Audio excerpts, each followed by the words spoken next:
entonces este tema, mis amados, que es la restauración de padres, hijos ministeriales o de la relación padres-hijos ministeriales, yo considero que es sumamente importante, muy puntual, sobre todo en un tiempo donde se habla de padres ministeriales, se habla de padres espirituales. Y algunos dicen, bueno, ¿y qué de las madres espirituales? Y entonces, ¿cómo es esta cosa? Y hay hasta una cierta confusión y muchos que andan por ahí regando su semen espiritual y teniendo hijos por todos lados, como en cada puerto un amor, ¿verdad? Pero este día vamos a, con el favor de Dios, a entender que es de verdad ser un padre espiritual, porque eso es igual que un padre biológico, ¿verdad? No solamente es el hecho de engendrarlo, sino de criarlo, de impartirle, de disciplinarle, de corregirle en lo natural, pero también de igual manera uno no tiene la capacidad de tener 1000 hijos, por decir. Entonces, con el favor de Dios y a la luz de la Escritura, queremos hablar de este tema que ciertamente es algo que necesita ser restaurado para que las casas espirituales, ministeriales puedan ser casas apostólicas, proféticas, restauradas y que se cumpla el propósito de Dios desde el principio de todos los tiempos. Yo quiero comenzar hablando de un personaje muy conocido, Abraham sin H todavía. Voy a hablar del Abraham antes, el Abraham que está todavía en una tierra pagana. El Abraham que ya era escogido por Dios, pero todavía no ha recibido, ¿verdad?, la promesa del pacto de Dios. Y escogí esta cita porque aquí habla del ejército que estuvo con Abraham cuando él fue a la batalla de los reyes de Kedorlaomer. Y vamos a leer en Génesis capítulo 14, versos 13 al 16. Dice, y vino uno de los que escaparon y lo anunció a Abraham el hebreo, que habitaba en el encinar de Mamre el amorreo, hermano de Escol y hermano de Aner, los cuales eran, fíjese la palabra, aliados de Abraham. Si usted es de los que subraya la Biblia, subraya la palabra aliados. Esos son los primeros personajes que nos encontramos en relación a Abraham, los aliados. Oyó Abraham que su pariente estaba prisionero y armó a sus criados, subraye criados por favor, los nacidos en su casa, 318, y los siguió hasta Dan. Y cayó sobre ellos de noche, él y sus siervos, y les atacó, y les fue siguiendo hasta Oba, al norte de Damasco, y recobró todos los bienes, y también a Lot su pariente y sus bienes, y a las mujeres y demás gente. Solamente quiero mencionar los 3 tipos de personas que conformaban el ejército de Abraham. Uno eran los aliados o los asociados. Esto lo menciono y después no hablaré de esto sino hasta el final, pero lo menciono para que usted sepa que en el cuerpo de Cristo, en el ejército del Señor, en los ministerios, casi siempre tenemos tres tipos de personas. Unos son los aliados o los asociados, que son gente que tiene simpatía por el ministerio de uno, que lo apoyan cuando hacemos un CAPI, vienen, son nuestros aliados, nuestros asociados, pero en realidad no es así como que tenemos una influencia directa sobre ellos, aunque son simpatizantes de la visión del ministerio. Tenemos los siervos, que los siervos son aquellos que no necesariamente nacieron en casa, pero un día se dispusieron a servir a Dios a través de esta casa o de otra casa respectiva. Estoy usando la nuestra como un ejemplo. Y entonces cuando decidieron por la visión o por estar ligados al ministerio y servir a Dios en el lugar, dijeron, bueno, yo estoy dispuesto a renunciar a lo que traía, a la levadura o a los conceptos, y entonces yo me voy a definir con esta casa y voy a comenzar a servir aquí. Podríamos llamar que son como hijos adoptivos que comienzan a ser siervos en la casa, aunque no nacieron en la casa. Y luego tenemos los nacidos en casa, que son aquellos que se dieron a luz y alcanzaron para Cristo en este lugar y han estado desde el principio, desde los comienzos, y esos son los hijos de la casa que uno puede regañar, los puede jalar las orejas, los puede poner disciplina, les puede decir lo que sea, y uno sabe que nunca se van a ir porque ellos nacieron en la casa, esta es su casa, y no conciben otro lugar donde pueden ir. Entonces en el ministerio es así como le ocurrió a Abraham, y aunque se enojen por un rato, no les queda más que contentarse, porque en ningún lado van a estar bien, no se van a sentir felices, identificados, porque esa es su casa.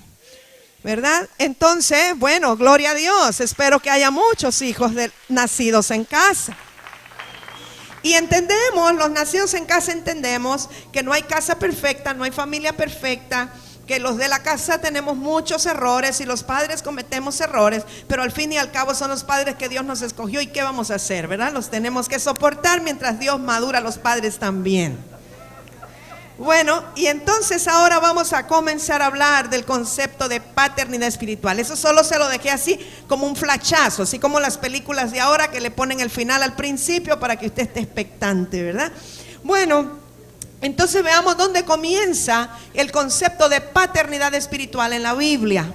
Siempre con este personaje, Abraham, en Génesis capítulo 17. Vamos a leer los versos 4 al 7, cómo Dios mismo establece este concepto de paternidad. Dice, he aquí mi pacto es contigo y serás padre de muchedumbre de gentes, dice Reina Valera. O sea, padre de multitudes o padre de muchas gentes. Fíjese que está hablando de gentes, gentiles. Todavía no tenemos el concepto de hebreos porque nace con Abraham. Y no se llamará más tu nombre Abraham, sino que será tu nombre Abraham, porque te he puesto por padre de muchedumbre de gentes. O sea, que el cambio de nombre implica un cambio de dimensión. El nombre va ligado a su paternidad. Y te multiplicaré en gran manera y haré naciones de ti y reyes saldrán de ti. Y estableceré mi pacto entre mí y ti y tu descendencia después de ti en sus generaciones por pacto perpetuo para ser tu Dios y el de tu descendencia después de ti. Quiero que veamos que Dios está levantando a Abraham como un padre de naciones, como un padre de multitudes, pero no solamente lo está levantando a él para esa generación con los hijos biológicos inmediatos, sino que esto es un nombramiento espiritual. Lo está levantando como un patriarca, como un padre de generaciones, y el pacto que Dios hace con un hijo, con un siervo escogido, no solo lo hace para el momento, sino que está pactando con su simiente, con sus hijos, los hijos de sus hijos, los hijos de los hijos de sus hijos. Aprovecho para recalcar que en la Biblia no existen ni los abuelos ni los nietos, solamente existen los hijos y los hijos de los hijos y los hijos de los hijos de los hijos por todas las generaciones. Y existen los padres y los padres de nuestros padres, pero no existe el concepto nieto ni abuelo, sino que todos son llamados hijos. Esto es muy importante. Porque en realidad todos somos hijos de Dios. Dios no tiene nietos. Y entonces esto nos hará entender que Abraham es nuestro padre. Si hablamos en esos términos, inclusive hay una cancioncita, el padre Abraham tuvo muchos hijos, ¿se acuerda, verdad? Porque no lo vamos a llamar el tatarabuelo, a saber qué, sino que el padre Abraham, porque él era la figura de un padre espiritual o un patriarca del cual hubo una descendencia. Eso nos ayuda a entender que hay personas hoy día, siervos ministros, que son padres de naciones, madres de naciones, aunque no sea su padre espiritual o ministerial, es considerado un padre del punto de vista de Dios, como lo fue Abraham. ¿Estamos de acuerdo hasta ahí? Muy importante este concepto, porque esto lo estableció el Señor. Ahora, también existe el concepto de maternidad espiritual, no solamente de padres espirituales. Porque se habla hoy día mucho de padres espirituales, pero no se habla de madres espirituales, pero el Señor estableció los dos conceptos. Génesis 17, del 15 al 16, dijo también Dios a Abraham, después de que lo constituyó a él y pactó con él: a Sarai tu mujer, no la llamarás Sarai, mas Sara será su nombre, y la bendeciré, y también te daré de ella hijo. Sí, la bendeciré, y vendrá a ser madre de naciones, reyes de pueblos vendrán de ella. O sea que a través de Sara también se establece una figura de maternidad espiritual. No solo eso, sino que dice que reyes nacerán de ella y que ella será madre también de muchas gentes o de naciones, dice aquí, y muchos pueblos vendrán a ella. Entonces vemos el concepto de maternidad espiritual, y de hecho en el antiguo pacto vemos otro caso de maternidad espiritual, que es el de Débora. Débora era una jueza, una mujer con una unción de gobierno.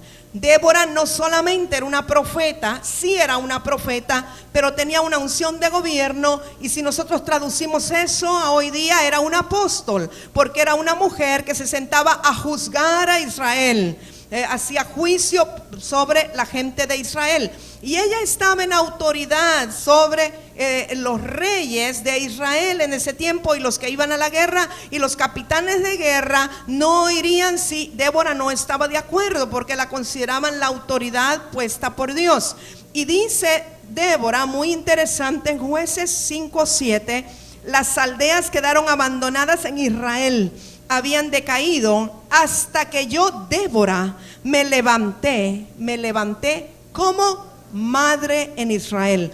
Está hablando de una madre de una nación. Ella no está hablando de madre de fulanito, ni de Javín, ni de está hablando de madre de una nación. O sea que es una posición de autoridad, de dar protección y cobertura a toda una nación. Y este es un concepto establecido por el Señor. Bien, quiero irme ahora a un personaje en donde podemos ver la situación de paternidad espiritual y lo que significa tener gente que absorba o beba de nuestro espíritu. Un padre, una de las características de un padre espiritual es que va a impartir de su espíritu. No es lo mismo que haya una información o que haya una transferencia de conocimiento a que haya una impartición del espíritu. Aquí quiero explicar algo. Muchas veces hemos tratado de darle una explicación muy espiritual al hecho de que estos hombres que estuvieron con Moisés recibieron de su espíritu, lo dice claramente, y decimos no, es que era del Espíritu Santo que estaba en Moisés, y lo mismo el caso de Elías, Eliseo, que lo vamos a ver, pero realmente está hablando del espíritu del líder, está hablando del espíritu de la persona.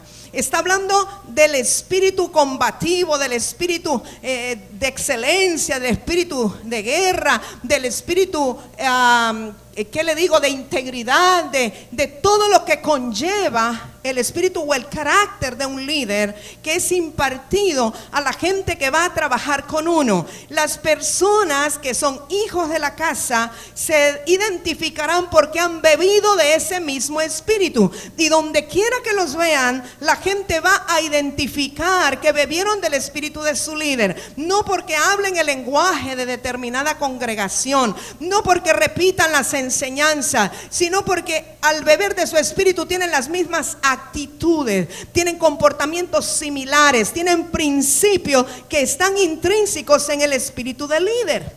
No es una cosa nada más de un discipulado, es algo más profundo. Y quiero que veamos el caso de Moisés. La gente estaba murmurando porque nada más estaban comiendo maná todos los días, y el pueblo estaba molesto y decía: ¿hasta cuándo, Moisés? ¿Por qué nos trajiste aquí? Y dice que las familias lloraban porque solo comían maná, maná, maná, y los niños le decían maná otra vez, y los jóvenes maná otra vez, y ya Moisés no sabía qué hacer, y le dice: Dios, mira, ya no aguanto esta gente, las familias lloran.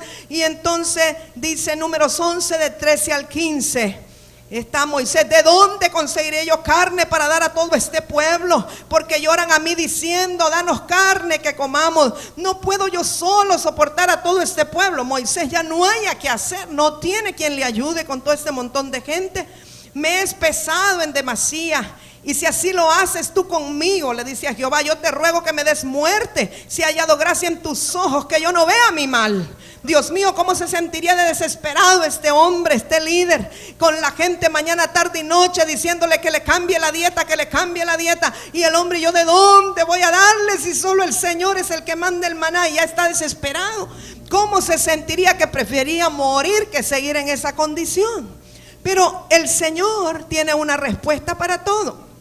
Y entonces la solución que Dios le da a Moisés es precisamente que pueda impartir él, que pueda invertir él en gente que beba de su espíritu. Y Números 11, 16 al 17, entonces Jehová dijo a Moisés: reúneme 70 varones de los ancianos de Israel que tú sabes, muy importante, no los que dicen que son, no los que parecen, no los que creen, no los de edad, no los que tienen carnet, no los que vienen los domingos, los que tú sabes, Moisés, porque cada padre espiritual, cada líder necesita saber quiénes son. Los que tú sabes que son ancianos del pueblo y sus principales, y tráelos a la puerta del tabernáculo de reunión y esperen ahí contigo. Y yo descenderé y hablaré allí contigo. Y tomaré del espíritu que está en ti. Usted quiere repetir conmigo lo que Jehová Dios le dijo a Moisés. Y tomaré del espíritu que está en ti, Moisés, en ti, del que está en ti. Y pondré en ellos. Y llevarán contigo la carga del pueblo. Y no la llevarás tú solo. Para que un equipo de gente pueda abrazar la visión y pueda llevar la carga como uno la lleva, tiene que beber del espíritu del líder. Los simpatizantes y los aliados no podrán. Tiene que haber recibido la impartición del espíritu del líder. Porque si no, es como ir llover. No ven las cosas que el líder ve. Y cuando el líder viene y les dice, pero esto y esto, ay, qué exagerada, hermano.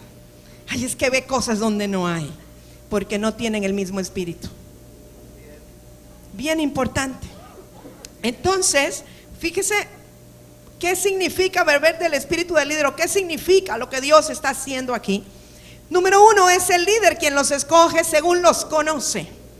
No es que la gente dice yo quiero, porque esto no es del que quiere. El líder, la autoridad, el padre espiritual es el que sabe. O sea, hay gente que puede estar años con uno, pero uno no tiene la libertad de corregirlos, porque siempre se van a justificar o siempre tomarán una actitud incorrecta. Pero un hijo, alguien que ha bebido del espíritu de uno, no tiene la libertad de decirle, de corregirle, de enseñarle, y sabe que lo va a tomar con mansedumbre. Hay otros que aunque hayan estado mucho tiempo en la casa, la familiaridad los hace sentirse como hermanos del líder y nunca podrán tomar la posición de hijos, porque no están dispuestos a despojarse de sus propias ambiciones y de su visión para beber del espíritu del líder y acoger la visión que Dios le dio al líder. Entonces es muy importante esto, amados. Uno, el líder es quien los escoge según los conoce. El líder es el que los reúne, los convoca y los reúne. Dios desciende para encontrarse con ellos. Esto no se hace así deliberadamente, tiene que estar Dios en el asunto. Y Dios toma del espíritu del líder y lo pone en ellos. No es porque uno quiera, es Dios el que lo decide. Pero Dios lo decide respaldando la decisión del líder o la escogencia del líder, porque Él es el que sabe. Dios respaldaría a Moisés, le dijo los que tú sabes, los que tú conoces. Y a esos Dios les iba a impartir del espíritu del líder. Y una cosa importante es que esta impartición del espíritu del líder a los seguidores o a los hijos espirituales los capacita para llevar la carga junto con el líder. No lo sentirán como algo pesado, sino que recibirán la capacidad para poner sus hombros y abrazar la visión del líder. Ahora, los que beben del espíritu del líder, muy importante, nunca se rebelan. Usted se preguntará por qué hay divisiones, por qué hay rebeliones en algunas congregaciones, porque la gente no ha sido impartida del espíritu de su líder. Entonces, como no tienen el mismo espíritu, se rebelan cuando algo no les parece. La gente que no ha bebido del espíritu de su líder, cualquier cosita que no les cuadra, dice mejor me regreso donde estaba, o me voy a tal otro lugar, o siempre tienen opciones. Y siempre hay espacio para que se rebelen o que dividan, porque realmente no hay fidelidad. Fíjese que las rebeliones contra Moisés provinieron de otros, no de los 70 a los cuales se les impartió de su espíritu. Usted puede estudiarlo después en casa, la rebelión de Coré, las citas números 16:1, números 26 del 8 al 11. Usted puede estudiar quiénes fueron los de Coré, los que se rebelaron contra Moisés. Y muy interesante, Aarón y María, aunque eran hermanos de Moisés, números 12 del 1 al 11, aunque tenían el mismo ADN biológico, no habían bebido del espíritu de su líder porque se rebelaron. No podían llevar junto con Moisés la carga, porque aunque eran sus hermanos, y eso es muy, Muy importante que lo capte. Hay quienes son hermanos ministeriales, que tienen funciones importantes, surgieron al mismo tiempo en el ministerio, pero ellos tienen su propia agenda y tienen su propia visión y tienen sus propias ambiciones. Y eso pasaba con Aarón y con María. Ellos decían, no somos también profetas nosotros, no nos habla también a nosotros el Señor. Y entonces el Señor le dijo, no, a él le hablo cara a cara, a él le di yo la visión. Ustedes no están en lo que deben estar, no tenían el mismo espíritu. Sin embargo, Josué y Caleb, aunque no eran parientes, sí habían bebido del espíritu de su líder y tenían un espíritu superior, el que estaba en Moisés, y por eso pudieron ser parte de los que tomaron la tierra prometida. ¿Estamos bien hasta acá?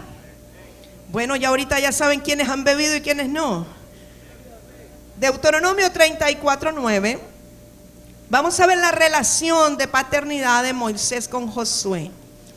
Y Josué, hijo de Nun, fue lleno del espíritu de sabiduría. ¿Por qué, amados míos? Quiere decir conmigo, porque Moisés había puesto sus manos sobre él. Y los hijos de Israel le obedecieron e hicieron como Jehová mandó a Moisés. Por eso la Biblia nos dice, el apóstol Pablo le dice a Timoteo, ten cuidado, no impongas con ligereza las manos, porque las manos se imponen para impartir bendición, y es el padre el que tiene que imponer manos sobre los hijos. Y estoy hablando naturalmente, y estoy hablando de padres espirituales, porque cuando imponemos manos sobre la cabeza de nuestros hijos, estamos impartiendo de nuestro espíritu. Y entonces uno no le va a impartir de su espíritu a cualquiera, sino al que sabe que es hijo, para que funcione bajo el mismo espíritu y que él reciba y absorba del mismo espíritu de su padre espiritual o de su líder. Entonces, la razón por la cual Josué recibió espíritu de sabiduría o fue lleno del espíritu de sabiduría es porque su padre Moisés le impartió, le impuso las manos para hacerle una transferencia de espíritu de sabiduría. Vamos a ver el caso de Elías y Eliseo. Segunda de Reyes 2, del 9 al 10. Sabemos, yo eso lo estoy repasando, yo sé que ustedes conocen esto, solo estoy haciendo un énfasis en lo que nos incumbe para la enseñanza. Cuando habían pasado, recuerda, ¿verdad?, los lugares que pasaron juntos Elías y Eliseo cuando Elías iba a ser quitado de la tierra. Tal vez alguien lo recuerda, fueron a Gilgal primero, que es el lugar de pacto, el lugar de los cuchillos afilados, el lugar de la circuncisión. Después de Gilgal fueron a Jericó.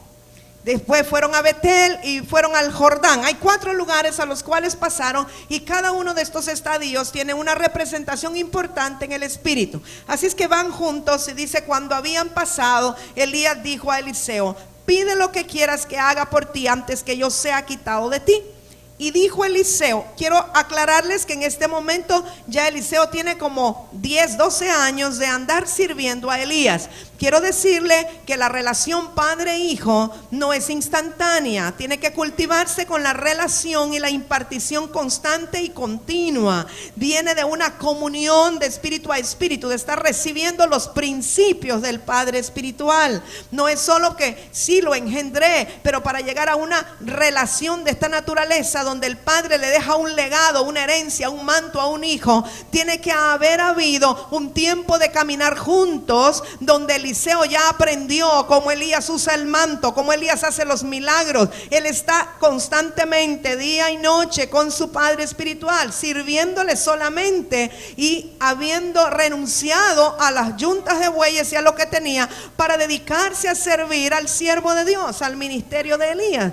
Entonces, este no es que lo encontró ayer y hoy ya le dejó el manto. Después de 12 años que están juntos y van pasando por 4 lugares, le dice Elías, ¿verdad? Porque los profetas le dijeron, sabes que tu padre te será quitado hoy. Y Eliseo lo sabía y tenía dolor de que eso ocurriera. Eliseo no estaba diciendo, ojalá que se muera el viejo para que me quede a mí la herencia o el manto. No, Eliseo estaba deseando que le fuera prolongada el tiempo a Elías, porque él sabía que tenía tanto que recibir y que aprender, pero Dios es el que determina los tiempos. Y entonces está preparando a Eliseo y le dice, ¿qué es lo que quieres? Y dijo Eliseo, te ruego que una doble porción de ¿qué? De tu espíritu. No es del Espíritu Santo, de tu espíritu. Lo que Eliseo está siendo demandante, Eliseo está siendo agresivo, o sea, salió adelantado y corregido, ¿verdad? Aumentado y corregido. Y Eliseo lo que le dice: yo te he visto todo este tiempo cómo haces milagros, yo te he visto cómo profetizas, yo te he visto cómo has vencido a los profetas de Baal. Ay, yo te ruego, lo que yo más anhelo y lo que yo más deseo no es oro y plata, lo que yo quiero es hacer lo que tú has hecho, pero duplicado. El espíritu que tú has tenido, el confrontar a la iniquidad y los profetas de Baal, el hacer volver el corazón de los hijos de Israel a su padre, yo quiero hacerlo doble, que una doble porción de tu espíritu. Y sabemos que hay un contexto de que a los primogénitos les correspondía la doble herencia, eso lo entendemos, pero estamos hablando en lo práctico, que es lo que le está diciendo Eliseo. Él le dijo: cosa difícil has pedido, si me vieres cuando fuere quitado de ti, te será hecho. Él dijo cosa difícil, no dijo imposible. Y él vio que el hijo le superó y se realizó. Te será hecho así, mas si no, no. En otras palabras, lo que Elías le está diciendo es: no me pierdas de vista, no te me despegues ni un segundo, porque en un segundo que te despegues me puedo ir y no me verías. Así es que este es el momento que vas a mostrar tu fidelidad hasta el último instante. No te me quites, no te me despegues. Tienes que estar aquí, marcación personal, porque en cualquier instante me lleva el Señor, me lleva el Padre, y tú tienes que estar ahí. Eso es lo que le está diciendo. Y entonces, porque muchos aguantan un tiempito de entrenamiento, aguantan un tiempito de andar con su líder, pero ya cuando lo ven que ya se va a ir, ya este viejo, ya no voy a buscar otro ministro más joven del cual pueda aprender, y lo dejan en el momento que iba a recibir la herencia. Pero Eliseo estuvo hasta el último instante para recibir lo que le correspondía. Veamos Segunda de Reyes 2, 11 al 12. Y aconteció que yendo ellos y hablando, he aquí un carro de fuego con caballos de fuego apartó a los dos. Carro de fuego los apartó. Y Elías subió al cielo en un torbellino. Elías no subió en un carro de fuego, Elías subió en un torbellino. Viéndolo, Eliseo clamaba: Padre mío, Padre mío. O sea, Eliseo está declarando que es un hijo y está declarando la paternidad de Elías sobre él. Padre mío, carro de Israel y su gente de a caballo. Y nunca más le vio. Y tomando sus vestidos los rompió en dos partes. Usted va a seguir leyendo y dice que se le cayó el manto a Elías. Eliseo lo recogió, luego lo dobló, y etcétera. Una cosa muy importante hay aquí: tú no puedes tomar el manto de tu líder si primero no rasgas tus vestidos. Muy importante. El manto de Elías era un talit. El manto los hebreos lo usan y lo usaban para cubrirse la cabeza, para envolverse cuando hacía frío. Tenía muchas utilidades, como una manta para protección, etcétera, pero era un símbolo de autoridad. Y en el caso de Elías había una unción particular que Dios le usaba a él particularmente con ese manto. No quiere decir que todos los que nos pongamos un manto, una capa, ese no reside ahí la autoridad. Es un caso muy particular. Pero representaba la cobertura, representaba la vestidura, la vestimenta de Elías, la autoridad. Él usaba ese manto para los milagros. Y Eliseo primero rasgó sus vestiduras en dos. Yo sé que por duelo, por dolor, porque se fue su padre. Pero realmente cuando él toma el manto de Elías, y creo que lo primero que hace es ponérselo, como hoy andaba el pastor Remo con la bandera de Israel. Yo siento, si él ha rasgado sus vestidos, está desnudo, lo primero que hace pues es quizá arroparse con el manto, ¿verdad? O sea, como lo intuyo, pues quizá no lo dice allí, pero es lo que yo hubiera hecho. Y no lo podía hacer si todavía tenía sus propias vestiduras. O sea, tienes que renunciar a lo tuyo, tienes que renunciar a lo propio para poder tomar lo que te deja tu padre espiritual o tu líder. Y después usted verá que así como rompió en dos las vestiduras, dobló en dos el manto, golpeó dos veces, todo eso tiene una expresión profética que no vamos a entrar en ella. Segunda de Reyes 2, 14 al 15. Y tomando el manto de Elías que se había caído, golpeó las aguas y dijo: ¿dónde está Jehová, el Dios de Elías? Y así que hubo golpeado del mismo modo las aguas, del mismo modo, quiere decir conmigo, del mismo modo, o sea, como lo hacía su padre Elías, lo hizo. Eliseo no dijo, bueno, ya que se me murió mi papá, ahora lo voy a hacer como siempre he querido, como creo yo que debe de ser. No, él lo hizo como le había enseñado su padre, porque tenía un respeto por la revelación que Dios le había dado a Elías. Y dijo, así lo haré, así funciona. Lo hizo de la misma manera. Se apartaron a uno y otro lado y pasó Eliseo. Viéndole los hijos de los profetas que estaban en Jericó al otro lado, dijeron, el espíritu de Elías reposó sobre Eliseo. Y vinieron a recibirle y se postraron delante de él. ¿Por qué cree usted que los hijos de los profetas reconocieron que Elías ya se había ido y que el espíritu de Elías estaba sobre Eliseo? ¿Cómo lo reconocieron los hijos de los profetas? Por la manera como él estaba haciendo las cosas, igual que su padre. Y dijeron, ya se fue Elías, pero ya ahora Eliseo está con la misma unción, con el mismo espíritu de Elías, está haciendo las cosas de la misma manera. Hay una continuidad, no hay diferencia, pero Dios multiplica e incrementa. Pero él nunca quiso cambiar la visión ni el sistema. Él quiso hacer las cosas como su padre los hacía, y por eso tuvo la bendición de Jehová. Y él tuvo la doble porción de su espíritu e hizo el doble de los milagros, y fue un profeta de mayor gracia que Elías. Pero nunca la intención de él fue hacer las cosas diferentes, sino como le habían sido dadas a su padre espiritual, que fue un padre de generaciones, Elías también. Y este es un concepto muy importante. Dios puede ir renovando después conceptos, pero cuando tú recibes un legado y una herencia, estás recibiendo el paquete y tienes que seguir haciendo las cosas como tu padre o tu madre ministerial te enseñaron. Si comienzas a hacer las cosas a tu manera, se pueden inmiscuir otras cosas, porque esa es tu protección y es tu cobertura. Ahora, el concepto de patriarcas o de padres viene desde el antiguo pacto, pero se mencionan en el nuevo pacto. Lo digo esto en el mismo concepto y contexto que dije, que hay padres de naciones, hay madres de naciones, hay patriarcas y matriarcas, si se le pudiera llamar, que son conocidas a través de los tiempos. Aunque usted no sea un hijo ministerial de esa persona, son considerados patriarcas. Hoy día yo diría, Morris Cerullo es un patriarca a nivel mundial. Tiene hijos, cantidad de hijos ministeriales. T.L. Osborne es un patriarca a nivel mundial, aunque usted no sea hijo de él, pero se le respeta y se le reconoce como un padre de naciones. Hebreos 7:4, considerad pues cuán grande era este, a quien aún Abraham el patriarca dio diezmos del botín. Están hablando de Melquisedec, pero puse esa cita para recalcar que Abraham fue considerado un patriarca, un padre de naciones. Hechos 2:29, varones hermanos, se os puede decir libremente del patriarca David, que murió y fue sepultado, y su sepulcro está con nosotros hasta el día de hoy. David fue un patriarca, padre de generaciones, lo menciona la Biblia.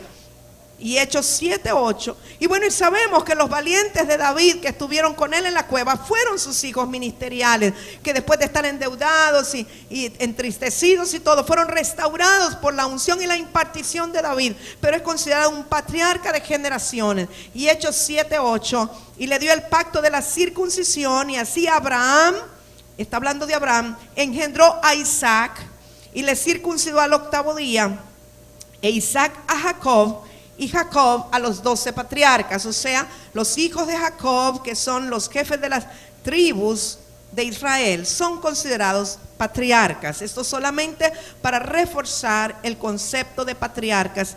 Ahora, en el nuevo pacto hablamos no de patriarcas, pero de padres apostólicos, que es lo mismo que un patriarca, solo que en el contexto del nuevo pacto.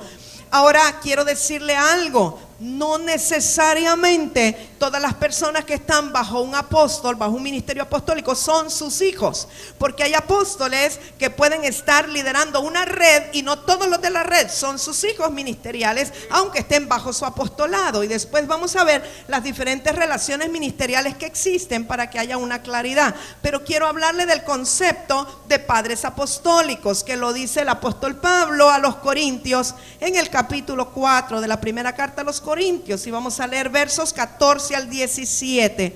No escribo esto para avergonzaros, sino para amonestaros como a hijos míos amados.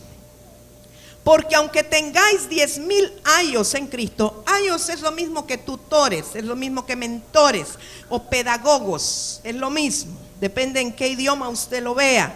No tendréis muchos padres, pues en Cristo Jesús yo os engendré por medio del Evangelio. Por tanto os ruego que me imitéis.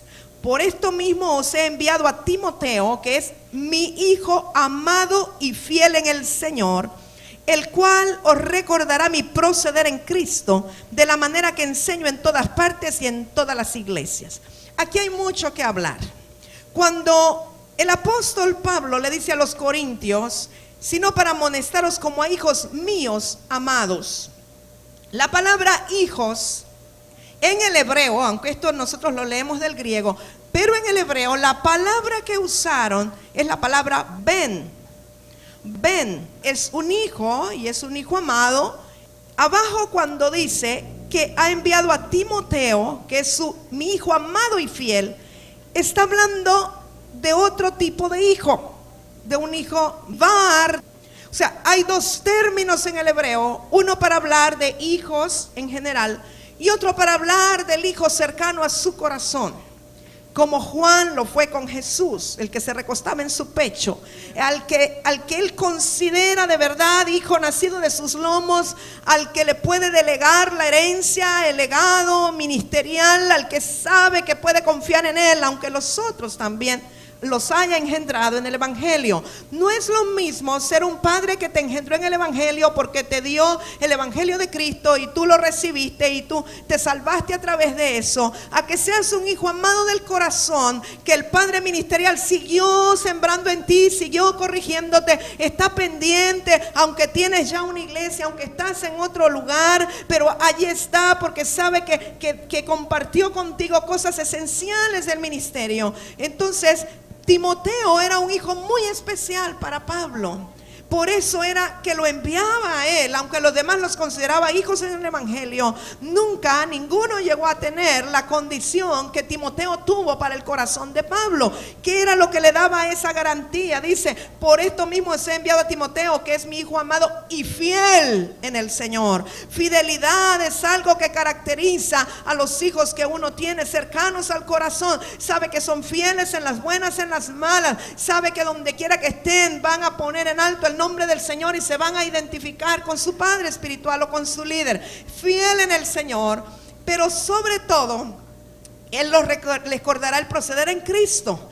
¿Por qué? Porque el comportamiento y los principios bajo los cuales opera Timoteo son los mismos que vio en su padre Pablo. Pablo tiene la seguridad que cuando Timoteo vaya a ministrar, va a decir las cosas y a hacer las cosas y a comportarse de la misma manera que él lo haría. No está pensando me va a salir con una tontera, va a hacer algo que me va a poner en vergüenza, sino que Pablo tiene la seguridad de que Timoteo va a tener un comportamiento igual que el padre, y que conste que Timoteo era hijo de un griego.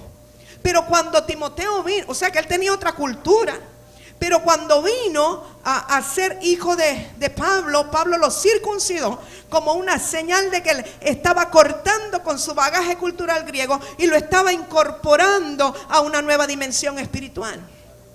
Entonces dice, el cual os recordará mi proceder en Cristo, de la manera que enseño en todas partes y en todas las iglesias. Él sabía que enviar a Timoteo era como que fuera él mismo, porque no le iba a agregar, no le iba a quitar, iba a enseñar como él enseña.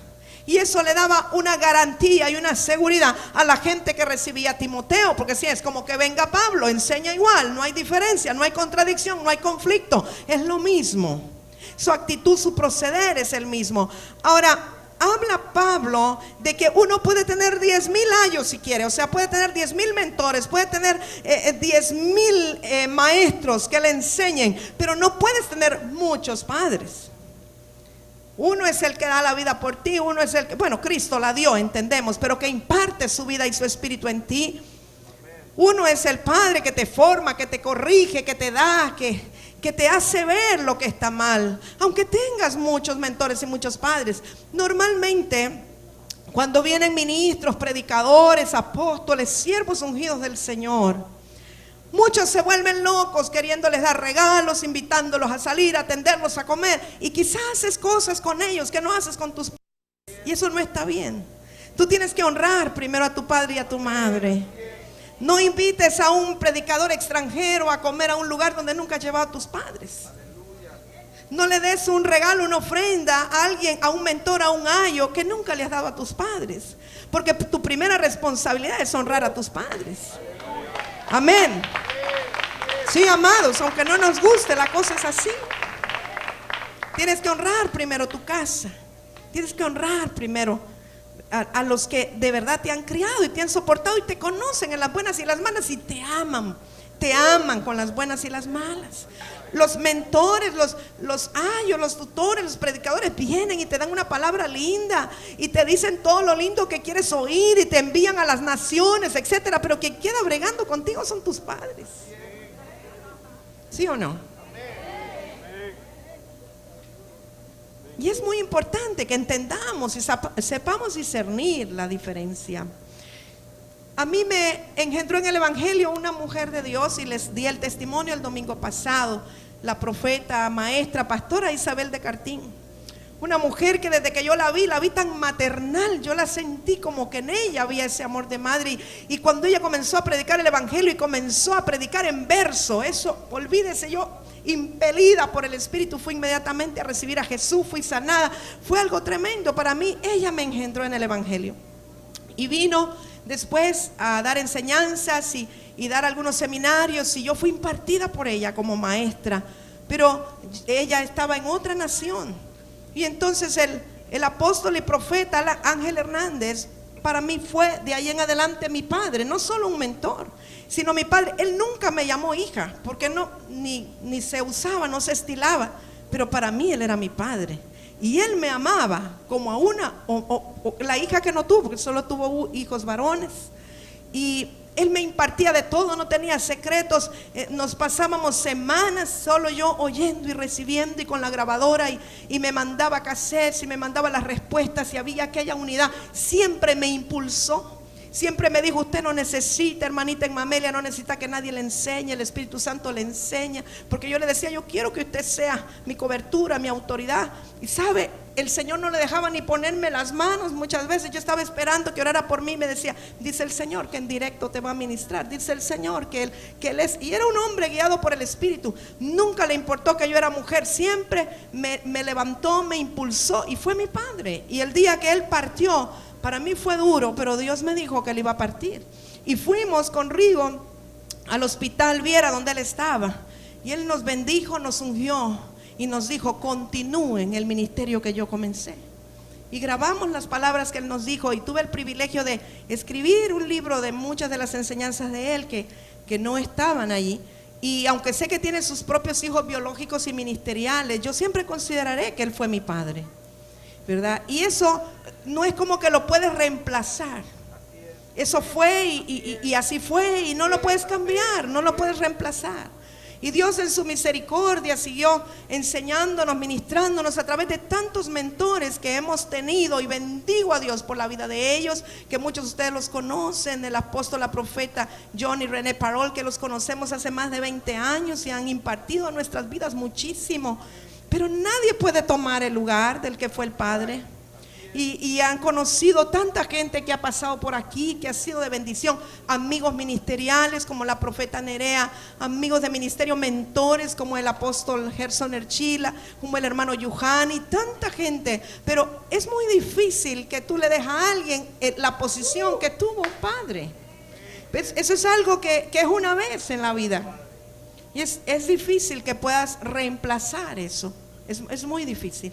Pero Dios sabe y conoce todos los tiempos, y Él nos tiene a todos en una preparación y en un proceso, pero necesitamos todos identificar realmente de dónde partimos, cuál es nuestro tronco, dónde estamos acoyuntados, para dónde vamos, porque estas son relaciones que tienen que ser restauradas para que podamos florecer más.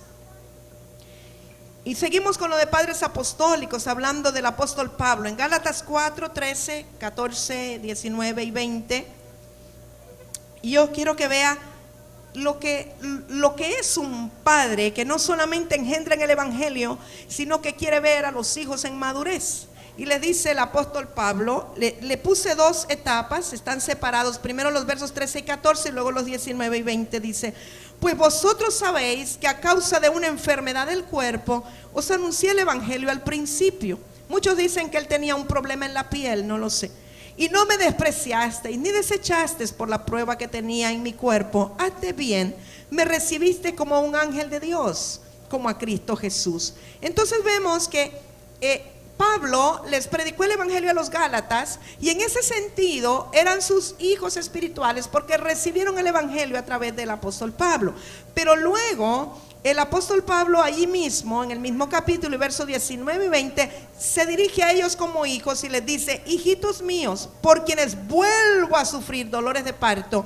O sea, sufrí primero dolores de parto para ser engendrados en el evangelio. Primero los di a luz para que ustedes recibieran el evangelio de salvación, pero vuelvo a sufrir con dolores de parto hasta que Cristo sea formado en vosotros. Está hablando hasta que alcancen madurez, hasta que tengan el carácter de Cristo. Vuelvo a sufrir, porque aunque eran mis hijos engendrados en el evangelio, algunos se han comportado de una forma inmadura. Algunos ahora, dicen en los versos que están en medio, entre el 14 y el 19 o el 17, dice: porque ahora les estoy hablando la verdad, muchos me rechazan. O sea que no todos llegaron a la madurez de un hijo que puede recibir un legado. Porque algunos, aunque ya habían recibido el evangelio a través del apóstol Pablo, no querían las demandas de tener el carácter de Cristo o el carácter de su líder. Y entonces se molestaban porque el apóstol les estaba hablando de lo que el evangelio demanda. Entonces él dice: vuelvo a sufrir dolores de parto por ustedes, porque lo que quiero ver es que Cristo se ha formado en ustedes para que sean hijos maduros que tomen la herencia. No solo unos hijos chiquillos, paidón, sino hijos cuyos que puedan también ser padres y dar a luz hijos.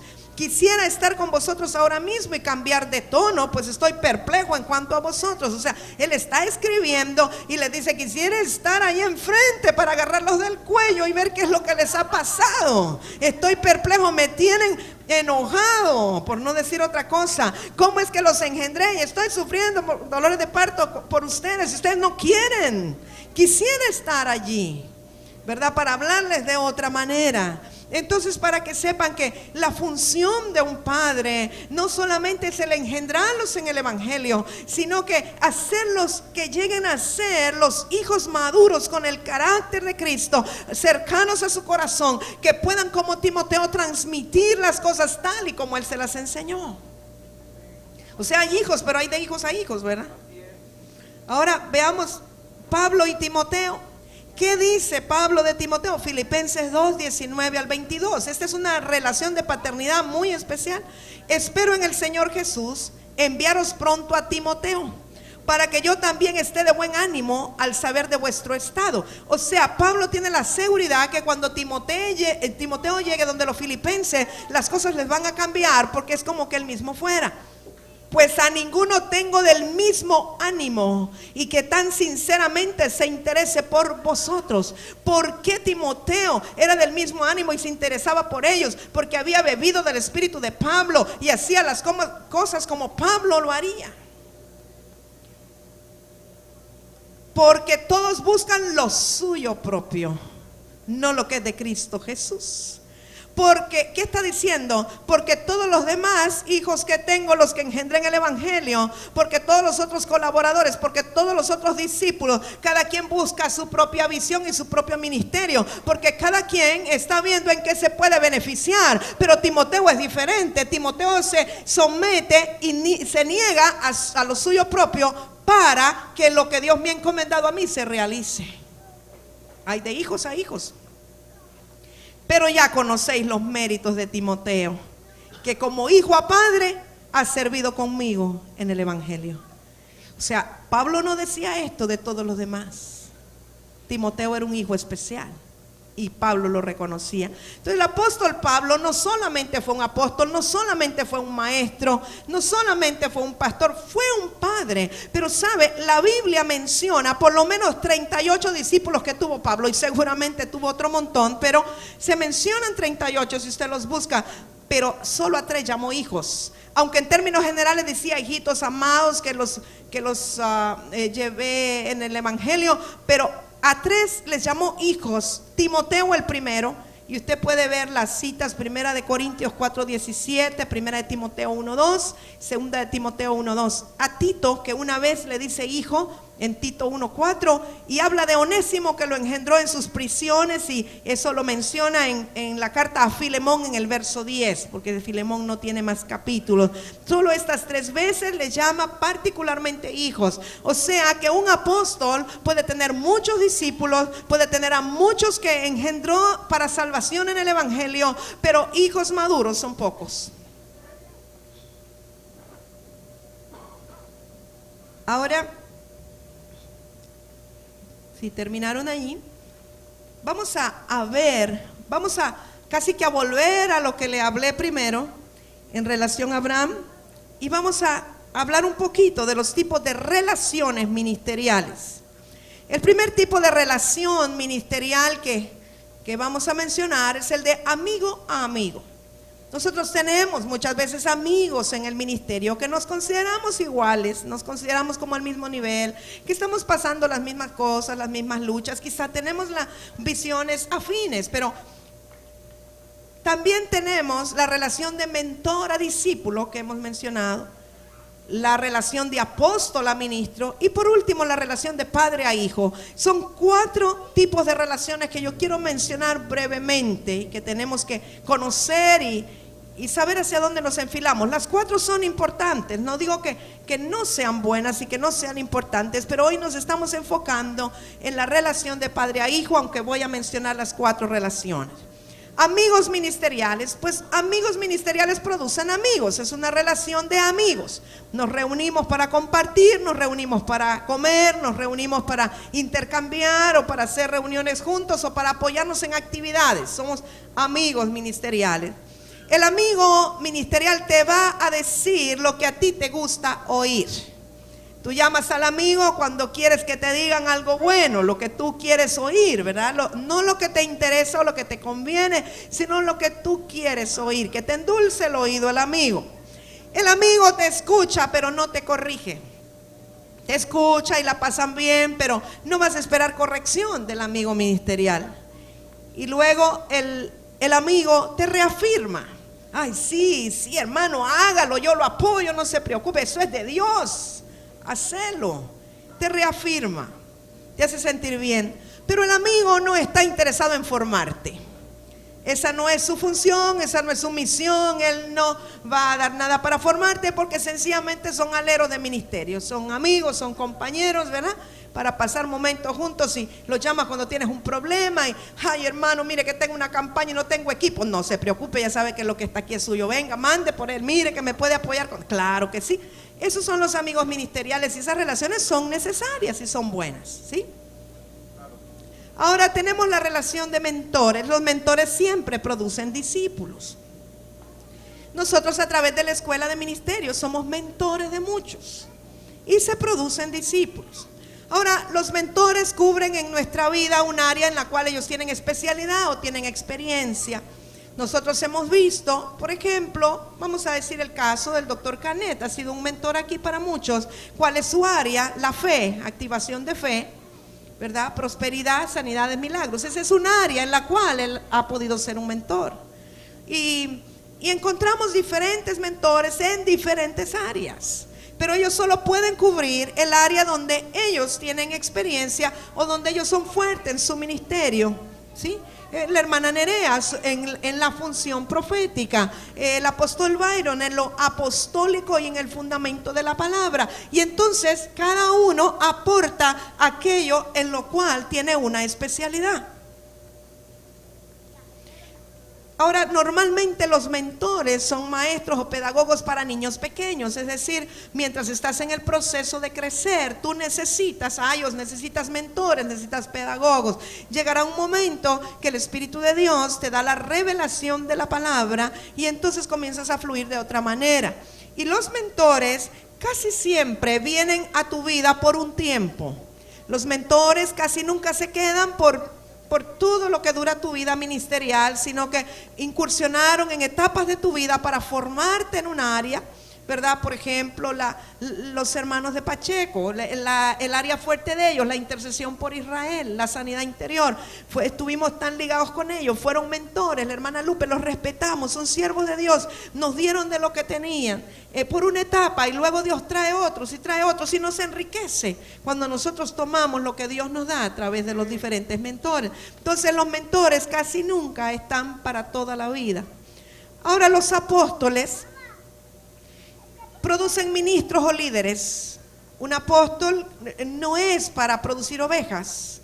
Un apóstol es para sacar los dones ministeriales que están dentro del pueblo. Van a producir ministros, van a producir líderes, van a producir apóstoles, profetas, evangelistas, maestros. Entonces la impartición de un apóstol en una congregación o en un ministerio siempre va a producir una cosecha de ministros, porque ellos están para poner fundamento y para sacar los ministerios de la gente. Los apóstoles casi siempre producen o establecen principios en nuestra vida, principios valiosos que nosotros vamos a recordar siempre, ¿verdad? Por ejemplo, en el caso de los apóstoles Parol, un principio que ellos establecieron en nuestras vidas es ir hacia la perfección en Cristo, o ir hacia la madurez en Cristo. Ese es un principio que sabemos que fluye con ellos. En el caso del apóstol Byron, la santidad y el amor por la palabra son principios que van a moldear nuestra vida el resto del tiempo. Somos impartidos de eso y eso queda algo muy fuerte dentro de nosotros. Los apóstoles ejercen cierta autoridad espiritual en nosotros por causa de su nivel de autoridad, y los reconocemos como príncipes del pueblo del Señor. O sea, nosotros debemos reconocer los ministerios apostólicos. Por ejemplo, el apóstol Misael Argeñal, aunque él no nos imparta directamente, de alguna u otra forma nosotros recibimos de él y lo reconocemos como un siervo, como un ministro, como un príncipe del pueblo del Señor, como un apóstol en la nación. Y de alguna manera tiene un tipo de autoridad, porque tienen autoridad en el ámbito espiritual, porque el Señor se los da. Entonces reconocemos eso.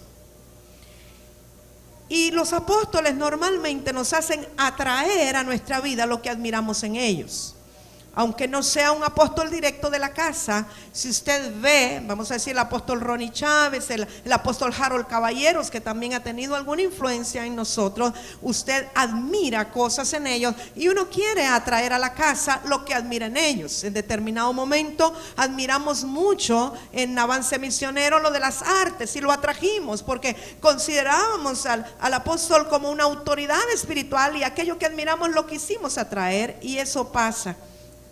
Siempre hay influencia sobre nosotros. Ahora vamos por último, aquello que creemos que Dios está restaurando como prioridad, aunque dije lo demás es importante, es la relación de padres-madres.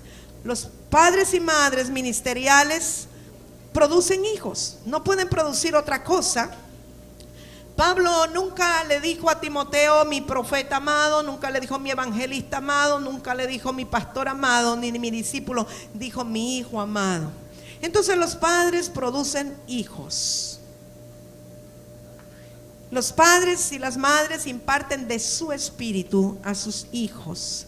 No solamente tiempo, no solamente enseñanza, sino que imparten de su espíritu. Y cuando estos hijos llegan o alguien viene a la casa y ven la actitud, el comportamiento de los hijos, dicen, es que es como que si fuera en Mamelia he oído yo decir, ¿no? Es que hacen las cosas con la misma diligencia o con el mismo cuidado, con la misma excelencia, y eso es una bendición. Y los padres, madres producen relaciones permanentes. Esto es algo muy importante. Padres, madres están ligados de por vida con sus hijos. Escuchaba a un apóstol decir algo, nunca lo había meditado y dije, qué verdad tan tremenda.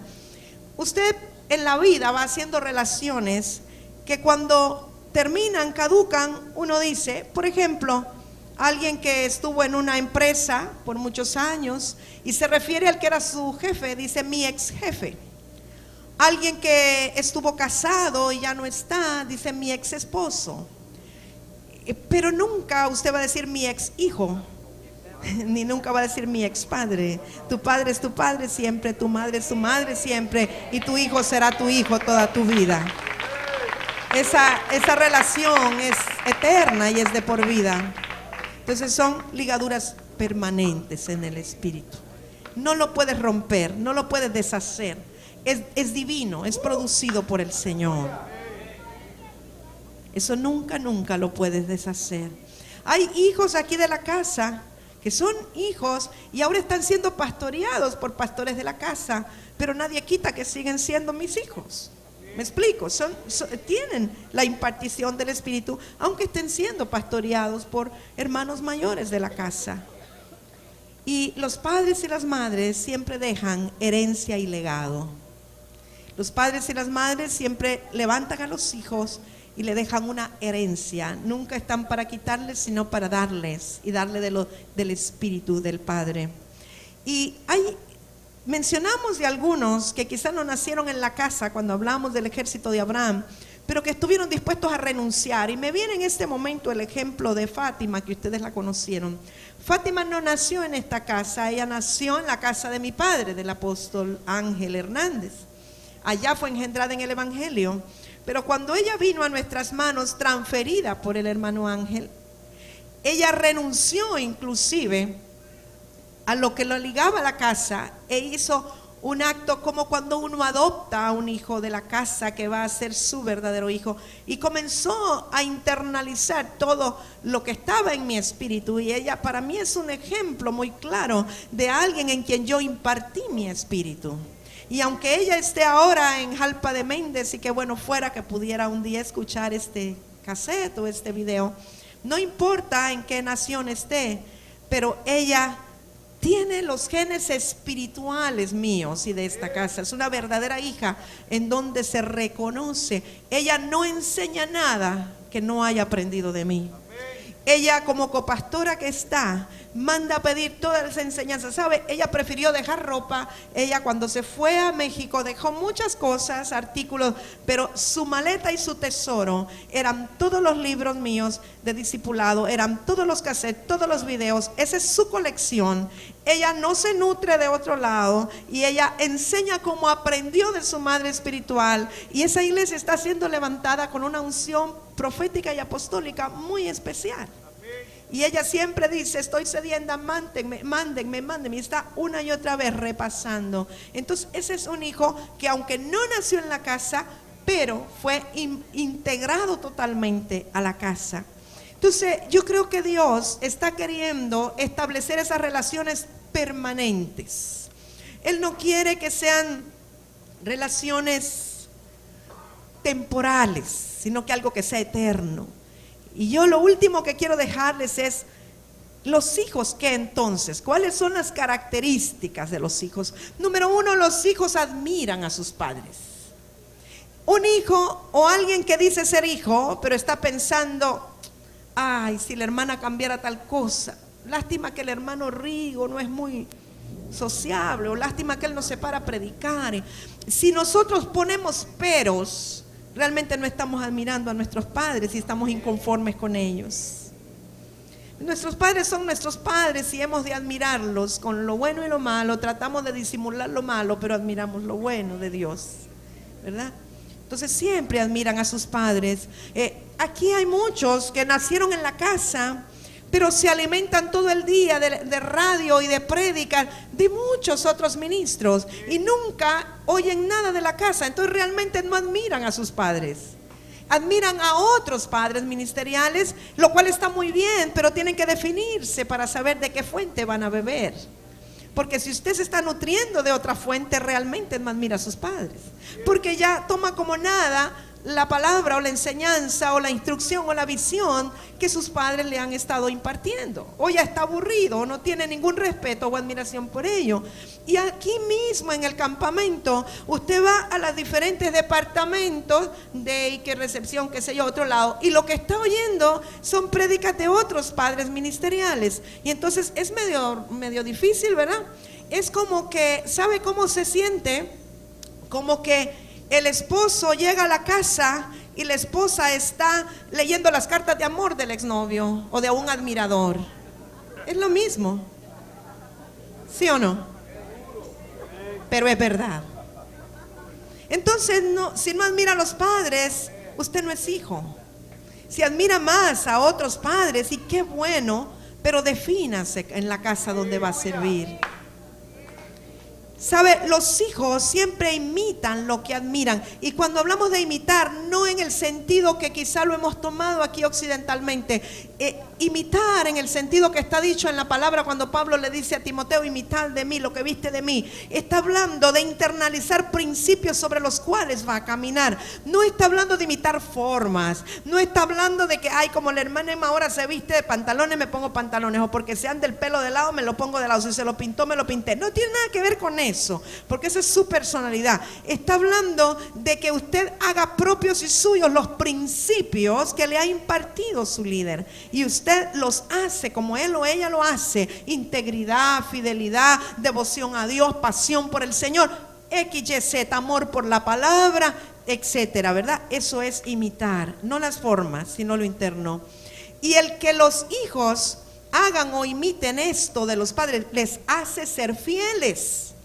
Porque cuando tú estás viendo a tus padres y estás actuando en los principios de ellos, tú vas a ser fiel a Dios y a los principios que Dios le ha puesto a tu líder, si tú lo respetas.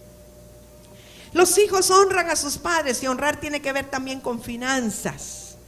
Mire, yo bendigo a Dios. Hay unos hermanos, hijos de la casa, que en este tiempo, wow, han estado pendientes, que si tenemos esto, que lo otro, que nos mandan. Es parte de honrar, no solo dinero, sino especies, tiempo, es parte de la honra. Los hijos honran a sus padres. Sí, porque si usted pacta con el nazi, pacta por allá y manda la telemaratón y manda aquí, pero nunca le da nada a sus padres, entonces no son hijos, ¿verdad? Los hijos tienen en primer lugar la necesidad de sus padres antes que las suyas propias.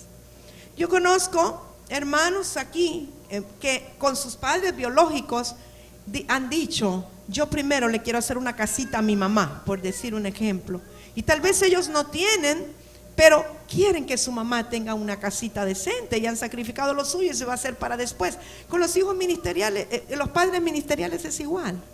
Los hijos están pendientes de las necesidades de los padres para suplirlas y las ponen como prioridad antes que las suyas propias, porque saben que están sirviendo a Dios a través de hacerlo y Dios les va a recompensar mucho más. Yo meditaba la vez pasada que los padres, nosotros en lo natural, cuando nuestros hijos están pequeños, son chiquitos, inmaduros, pues nosotros les damos todo, los llevamos, les compramos, etcétera. Pero llega un momento que los hijos van madurando, biológicamente hablando, y ya veía yo ahora que fui a Costa Rica, la hermana Rosario fue una mujer tan responsable con sus hijos, cómo administró sus finanzas para darles la educación, lo que necesitaban, el primer carrito de su hijo, etcétera. Pero ahora su hijo Omar ya es un hombre maduro que trabaja, y ahora Omar le dijo: mamá, te quiero comprar el carro que tú necesitas, y le regaló su carro. Y es lo mismo ministerialmente, cuando son hijos inmaduros, chiquitos, uno les da, les provee, pero llega un momento que el hijo ya es un ministro, ya es un hombre maduro, entonces piensa en términos de proveer para su padre, es lo mismo, o sus padres. Y bueno, los hijos siguen la visión de sus padres, no siguen otra sino la de sus padres, ¿verdad? En lo natural, usted mira cuando hay secretos de cocina y mira que si la cadena Wendy's o que Churches o qué sé yo, normalmente va de generación en generación y los hijos, Chicken Lima y todo eso. Y entonces los hijos siguen con la franquicia y lo que les costó a los padres, ¿verdad? Con mucha más razón en lo ministerial, porque no queremos que se pierda, que se descontinúe lo que Dios ha dado. Y la relación de hijo a padre trasciende la amistad. Alguien puede ser padre. Voy a usar el ejemplo del pastor Remo.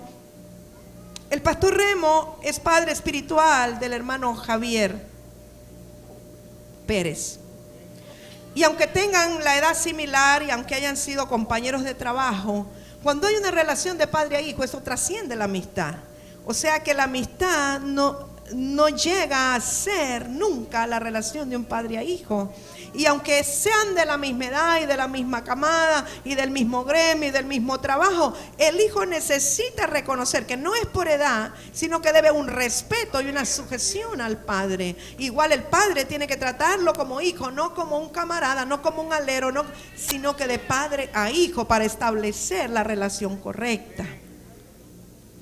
Y la relación de hijos a padres está por encima de un discipulado o de un mentorado. Es mucho más, porque es algo más profundo. No solo es recibir instrucción ni recibir enseñanza, sino que dije es recibir de su espíritu. Y aún la relación de padres a hijos es superior a recibir un apostolado. Nosotros podemos ser apóstoles sobre la casa o sobre muchas casas, pero no con todos está la relación de padres a hijos. Entonces trasciende, y esto viene de Dios, y es Dios el que pone el sentir. Pero una cosa importante que debe de quedar clara en nosotros: los hijos nunca escogen a los padres. Eso es importante. No son los hijos los que escogen a los padres. Uno no va a decir este me cae bien, este me conviene, esto tiene. Los hijos no escogen a los padres. Dios los establece y le hace sentir al padre quiénes son los hijos, por el comportamiento y las características que ya hemos hablado. Como último y más importante punto, los hijos se dejan corregir, se dejan amonestar, y saben que no por eso los ama menos el padre, sino que los ama más, ¿verdad? Porque al que ama disciplina, y al que toma por hijo lo corrige, y es una característica muy importante. Así es que le agregamos que se deja corregir, porque creo que es importantísimo. Bueno, yo creo que esta enseñanza es algo muy sencillo, ¿verdad? Pero muy profundo. Y yo quiero que usted, si tiene la oportunidad, obtenga el CD, el DVD, lo oiga una y otra vez, y permita que el Espíritu de Dios hable a su espíritu, hable a su corazón. Porque los que son buenos hijos siempre llegarán a ser buenos padres. Usted no podrá ser un padre nunca si no es un buen hijo. Así es que hay que aprender a ser hijos para ser padres, y hay que saber dónde Dios nos tiene ubicados.